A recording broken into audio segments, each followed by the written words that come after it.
Bueno, bienvenidos a Estas Son Buenas Costumbres, jóvenes que como tú tenemos dudas. Y hoy estaremos platicando sobre algo que tu tía y abuela hablan en las reuniones familiares, que genera de tanto de qué hablar porque hasta tu tío en Twitter lo pasa comentando. Hola, yo soy Yasmín de Colombia y me gusta la rebeldía. Desde el centro de América, Guatemala, mi nombre es Lucy y me gusta ponerle la chispa a las cosas para volverla realidad. Hola chicas, soy Paulina, soy de Perú y me gusta alzar mi voz de protesta por el derecho a decidir. Hola chicos, me llamo Solange, soy de Ecuador y a mí me gusta ir en contra de los antiderechos. Que se sienta el poder latinoamericano. Hola, mi nombre es Claudia, les saludo desde Colombia y yo llevo el rayo sáfico.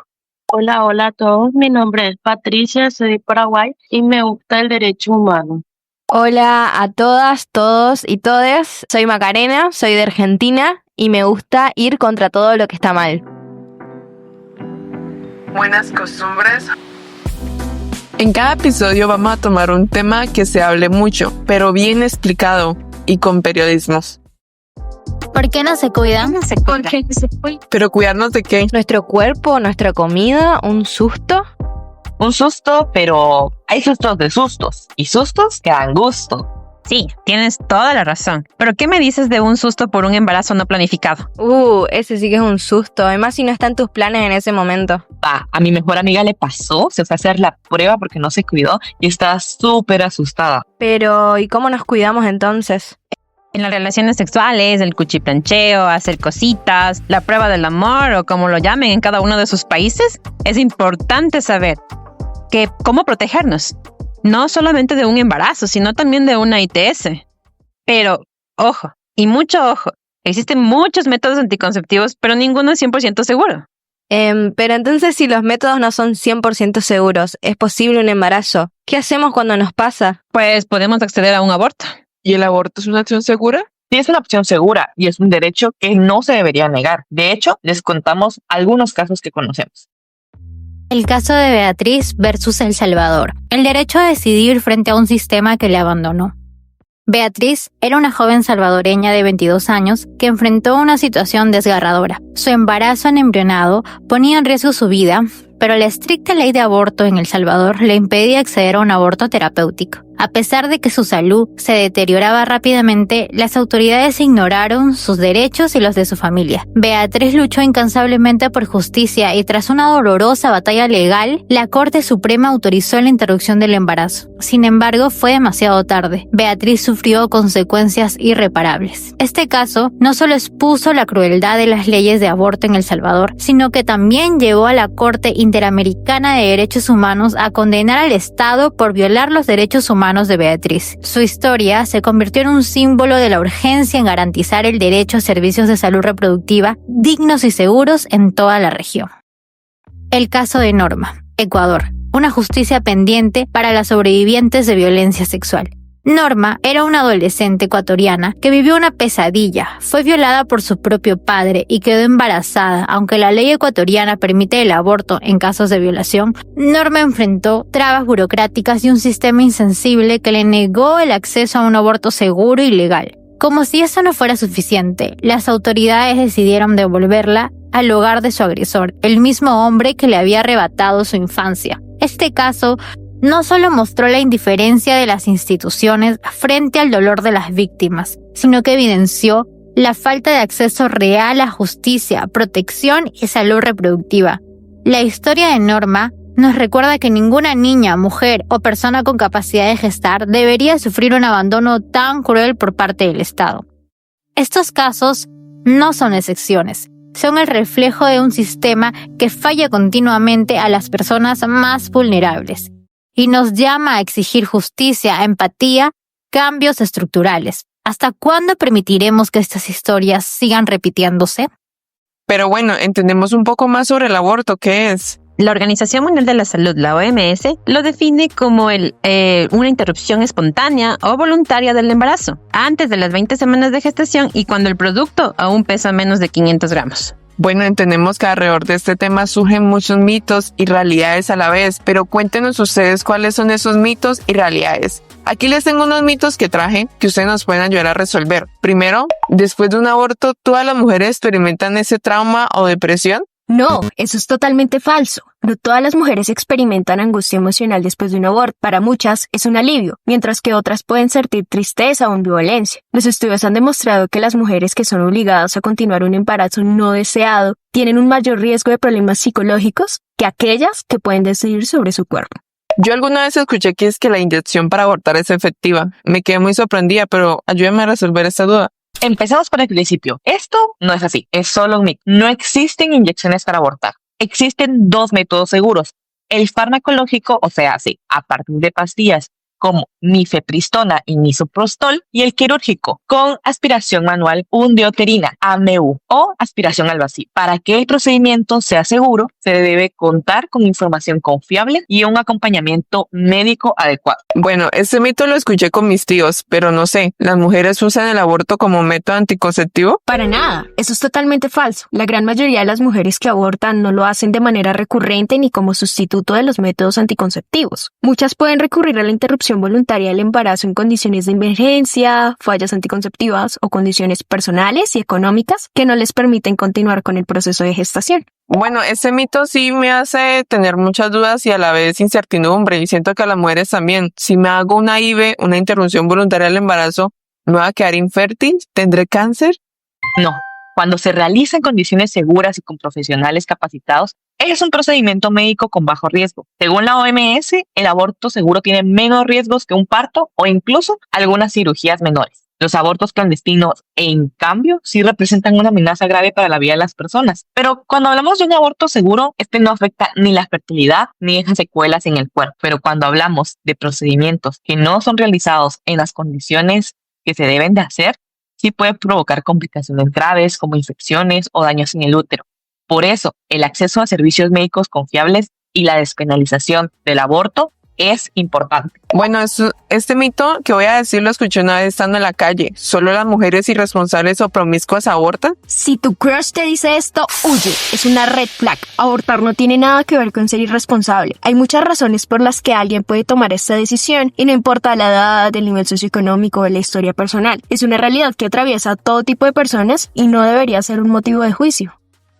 Entonces, si estos eran los mitos que generan tanto miedo en la sociedad, pues la realidad está clara. La interrupción del embarazo, el IVE, es un procedimiento que debe realizarse primero con información clara, segundo con un asesoramiento adecuado y acompañamiento respetuoso con nuestra red de apoyo. Además, es fundamental que se garantice la confidencialidad en estos procesos y que todo pues ocurra para la persona gestante en unas condiciones óptimas para esa seguridad y también bienestar en su decisión propia que se toma sobre nuestros cuerpos, y por eso los mitos acá sobran.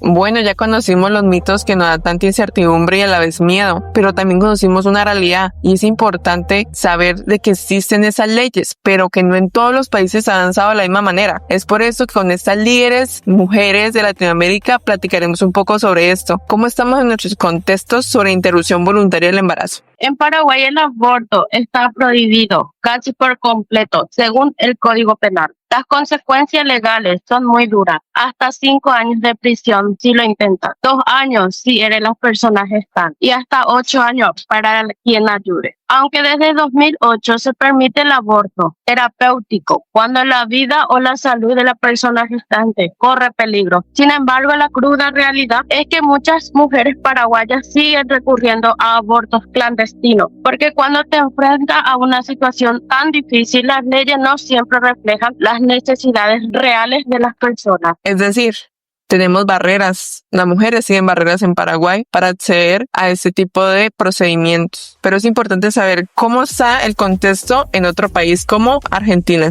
En Argentina pasa que sí, tenemos la IVE, tenemos la ILE, pero en muchos lugares de salud hay ciertas barreras institucionales. Ya sea ya por tu género, por cómo te ves, también hay objeciones de conciencia, ¿no? Que las objeciones de conciencia son cosas que los profesionales, por ejemplo, se pueden negar a brindar este derecho. Pero está bien, por ley puede pasar eso. Pero el problema viene cuando no derivan a las personas gestantes a otros lados. o, al igual que pasa mucho, que dan turnos muy alejados de las fechas. Entonces, pasa que no pueden, no derivan los profesionales, entonces se termina siendo un obstáculo institucional en la salud pública. Es decir, puede haber un derecho conquistado, pero se sigue poniendo trabas a esto que debería ser un derecho, digamos, debería ser fácil de ejecutar. Muy cierto, Maca. Por eso seguimos en la lucha. ¿Y qué nos tienes por decir, Paulina? Bueno, en Perú el aborto solo es legal si es terapéutico y desde 1924 contempla 4 causales: riesgo de muerte, daño grave y permanente a la salud físico-mental de la persona gestante y casos donde el embarazo implique un pronóstico fatal para el feto. Pero a más de 100 años la realidad es otra, ¿no? Las barreras para acceder a este derecho son enormes, especialmente para las niñas y adolescentes víctimas de violencia sexual. En Perú cada día 4 niñas menores de 14 años se convierten en madres producto de una violación, y esto no solamente afecta profundamente su salud física, sino también su salud mental y su futuro. El Estado peruano debería garantizar este derecho de manera accesible y sin discriminación, pero existe una inacción que perpetúa la violencia y la injusticia, ¿no? Y es hora de poder derribar estas barreras y asegurar que ninguna niña, adolescente ni persona con capacidad de gestar sea obligada a enfrentar una maternidad forzada. Pero bueno, ahora, ¿qué pasa con quienes para el Estado peruano no entramos en estas causales, ¿no? Para nosotras, para nosotres, acceder a un aborto seguro es prácticamente imposible. La criminalización y el estigma no solo nos exponen a riesgos en lugares clandestinos, sino que también nos generan desinformación y miedo, ¿no? Y sin embargo, bajo este panorama, las redes de acompañantes han tomado un papel crucial, ¿no? Estas redes brindan apoyos a personas que deciden interrumpir sus embarazos, ofreciéndoles información precisa, un acompañamiento emocional, una orientación sobre el uso de medicamentos como el misoprostol, para poder tener un aborto seguro en casa, ¿no? Y gracias a este trabajo colectivo, muchas personas gestantes han podido lograr acceder a abortos seguros en sus hogares, ¿no?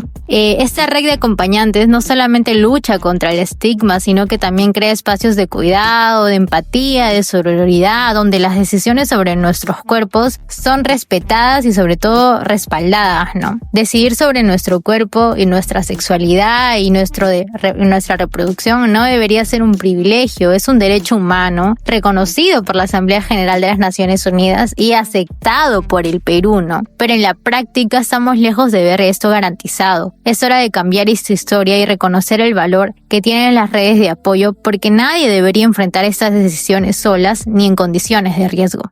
Pero entonces toda la responsabilidad debe quedar en las acompañantes, ¿y el Estado dónde queda? No es justo dividirse así ese tipo de responsabilidades para garantizar el bienestar de las personas gestantes. Es por eso que sigo teniendo muchas curiosidades sobre el contexto. Vámonos con Ecuador. Les quiero contar un poquito de Ecuador. Igual que en Argentina, pasa que en Ecuador tenemos 2 causales en los que sí nos permiten un aborto. Y aquí hablamos del riesgo para la salud o la vida, que nos dice que si el embarazo pone en riesgo la salud o la vida de la mujer, niña, adolescente o persona con capacidad de gestar, puede interrumpir su embarazo. Y en el caso de violación, si el embarazo es resultado de una violación, la mujer, niña, adolescente o persona con capacidad de gestar puede interrumpir su embarazo. Pero esto está solamente en un papel. Si quieren acceder por estas causas, entras a un comité, entras a una objeción de conciencia, muy parecido a lo que pasa en Argentina. Entonces también hay instituciones y nos dice el Estado que es seguro accederlo a través de salud pública o de salud privada. Pero sí hay muchos casos en los que en la pública no se respeta este derecho y acceden a la privada, pero a un alto costo. No es necesario presentar denuncias, autorizaciones o ningún otro papel para acceder a un aborto. Sin embargo, no se está cumpliendo. Entonces sí es importante ir hablando de estos temas y que la gente conozca respecto a sus derechos, porque si sabes, los puedes exigir. Acá vemos un claro ejemplo que las leyes solamente estarán escritas en el papel si no se cumplen. Es por eso que seguimos viendo más brechas en este derecho. Pero bueno, es el momento de seguir nuestro recorrido. Ahora vamos a Colombia. ¿Qué nos trae en tu contexto? ¿Algo esperanzador? Bueno, continuando con este panorama latinoamericano sobre el IVE, les comparto un poco la experiencia de mi país. Imaginemos a una mujer en Colombia para el año 2005. Ella descubre que está embarazada, pero no puede continuar con el embarazo. En ese entonces, el aborto estaba completamente penalizado y muchas recurrían a métodos inseguros, poniendo en riesgo su vida. Para el año 2006, la cosa cambió un poco, pero resulta que la Corte Constitucional permitió el aborto en 3 casos específicos. 1, cuando la salud de la mujer corría peligro. 2, si el embarazo era producto de una violación o incesto, o si el feto tenía malformaciones incompatibles con la vida. Pero no fue hasta el 21 de febrero de 2022, con la sentencia C-055 del mismo año, cuando se dio un paso clave. El aborto fue despenalizado hasta la semana 24 de gestación, lo que permitió a las personas gestantes decidir sin tener que justificar su decisión. Aunque aún existen barreras, como bien lo comentan las demás chicas, la objeción de conciencia y un poco el estigma social, este fallo fue un avance importante en los derechos reproductivos en mi país, permitiendo que las personas tomen decisiones sobre su cuerpo con libertad. Pero la lucha no terminó ahí. Por ejemplo, para los hombres trans y personas no binarias, ejercer este derecho puede ser aún más difícil. En muchas instituciones de salud, la violencia obstétrica se intensifica cuando la identidad de género llega a desafiar un poco esta norma. Y para quienes no se identifican como mujeres, por supuesto el acceso al aborto se convierte en una batalla contra el sistema, que pueden ser los rechazos en los hospitales, maltratos por parte del personal de salud e incluso la negación del procedimiento, porque para muchas personas sigue siendo totalmente inconcebible que un hombre, por ejemplo, pueda abortar o gestar. Seguimos viendo un panorama con barreras, aunque ya exista una ley, porque al final la cultura se impacta en los tabús, en ese rechazo, y esto forma parte de esas brechas, a que las personas gestantes puedan decidir por su propio cuerpo. ¿Pero qué estará pasando en Bolivia? Cuéntanos. En Bolivia, el aborto es legal en casos específicos, si fuiste víctima de violación, si eres menor de edad o si tu salud está en riesgo. Sin embargo, acceder a este derecho es un camino lleno de obstáculos. Las instituciones públicas desgastan a las cuerpas gestantes con procesos burocráticos largos y frustrantes, lo que retrasa o incluso impide la interrupción del embarazo, a pesar de cumplir con las causas legales. Para las cuerpas gestantes que no están dentro de estas causales, la situación es aún más complicada. Muchas recurren a abortos clandestinos e inseguros que tienen un alto costo económico y ponen en riesgo su salud y su vida. Esto crea una desigualdad profunda, ya que solo quienes tienen el privilegio de los recursos económicos pueden acceder a procedimientos más seguros. Además, si son encontradas culpables, enfrentan sanciones legales de 1 a 6 años de prisión. Este sistema no solo criminaliza, sino que también perpetúa la violencia y el abandono hacia las cuerpas gestantes que buscan ejercer su autonomía. Bueno, al final de escuchar todos estos contextos, a mí solamente me queda claro una cosa, es que el aborto sigue siendo un privilegio de económico, un privilegio de género, un privilegio de mi contexto también, de cómo se estén ejerciendo las leyes en mi país, y es importante seguir luchando por este derecho. Bueno, ya escuchamos todos los contextos de cómo se está ejerciendo este derecho, si es que en algunos casos hay derecho del servicio de la interrupción voluntaria del embarazo en diferentes países de Latinoamérica. Pero, chicas, ¿de qué manera podemos concluir este video sobre el aborto? ¿Qué piensan? ¿Qué les dejó lo que hemos hablado? Bueno, a mí me dejó esperanza, primero, de que se puede conquistar este derecho y que nos queda mucho camino por recorrer. Obviamente no hablamos de todos los contextos, sabemos que Latinoamérica es un continente bastante grande y amplio y lleno de diferentes barreras también según las comunidades, pero me parece importante tener estos espacios para saber cómo se ha llegado a esta realidad y poder empezar a aprender de cómo lo podemos implementar en nuestras realidades y en nuestras comunidades. Así que yo me quedo con mucha esperanza y con ganas de seguir caminando lo que tenga que caminar, porque el derecho al aborto va a ser de todas y de todes. Dale, Solange. Bueno, ¿qué les digo? A mí me quedó un sabor amargo y dulce. Un sabor amargo porque aún veo que existen restricciones y aún existe que no podemos estar ahí pendientes ni que todos se unen. Pero también me queda un sabor dulce porque veo que somos cada vez más y más las personas, las mujeres, las niñas, los adolescentes, las personas con capacidad de gestar, que estamos luchando por este derecho. Y solamente quiero concluir esto diciéndoles que entre más sepamos de nuestros derechos, los podemos exigir. ¿Y Macarena? ¿Qué te quedó? Nada, me quedo con que fue súper fructífero esta conversación para conocer las realidades que pasan en América Latina y el Caribe. encima teniendo este contexto continental, digamos, del avance de la ultraderecha en América Latina y el Caribe, el avance de la ultraderecha en el mundo, que es re preocupante.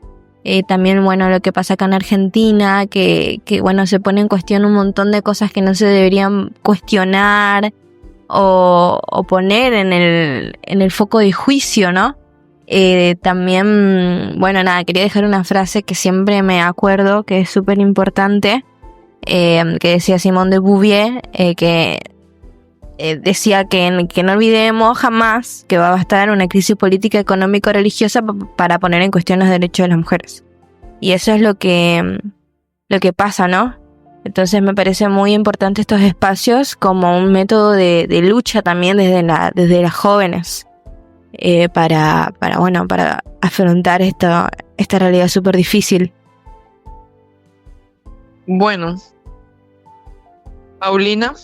Bueno, yo ya para terminar quiero decir que es importante seguir visibilizando esta consigna de que el derecho a decidir es un derecho humano fundamental que no debería estar en debate. De hecho, cada historia que hemos compartido hoy, cada contexto del que hemos hablado, nos recuerda por qué es importante acceder a un aborto legal, seguro y gratuito, porque es una cuestión de justicia, una cuestión de dignidad, de autonomía.